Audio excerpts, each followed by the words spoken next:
আমি চাইবো দোষীরা শাস্তি পাক। আমি তো সন্তানারা মা, আমি চাইবো দোষীরা শাস্তি পাক, কিন্তু আমিও সন্তানের মা, চাইবো না ফাঁসি হোক, যাবজ্জীবন কারাদণ্ড হোক, এটাই আমি চাইবো। নতুন সরকারের ক্ষমতা এলে বিচার চাইবো। আপনার সাথে শেষ কথা হয়েছিল ছেলে? কালকেই ছেলে চণ্ডীপুর এসেছিল, আমি বাড়ি থেকে রান্না করা খাবার নিয়ে গিয়ে ওকে খাইয়েছি। বাড়িতে ডেকেছিলাম বলছে, আর কালকে পরশুদিন সিএম এর শপথ গ্রহণ আছে। আমি খুব ব্যস্ত আছি মা, শপথের পরে আমি বাড়ি আসব।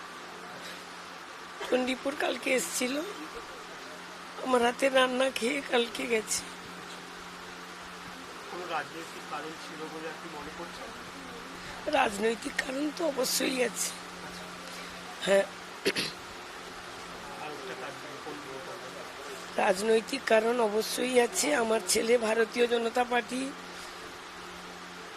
বিরোধী দলনেতা শুভেন্দুবাবুর আত্মসহায়ক ছিল, কিন্তু শুভেন্দুবাবু ওনাকে ছোট নিজের ভাইয়ের থেকেও খুব বেশি ভালোবাসতেন। ও নিজের দাদার মতো শুভেন্দুবাবুকে ভালোবাসত, কর্তব্যে গাফিলতি কোনোদিন করেনি, দাদা অন্তপ্রাণ ছিল।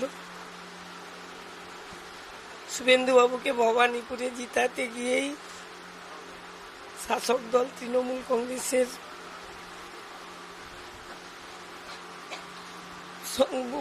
সংঘাতে পড়ে, এবং ওখান থেকেই আমার মনে হচ্ছে যে ওকে টার্গেট করা হয়েছে এবং খুন করা হয়েছে।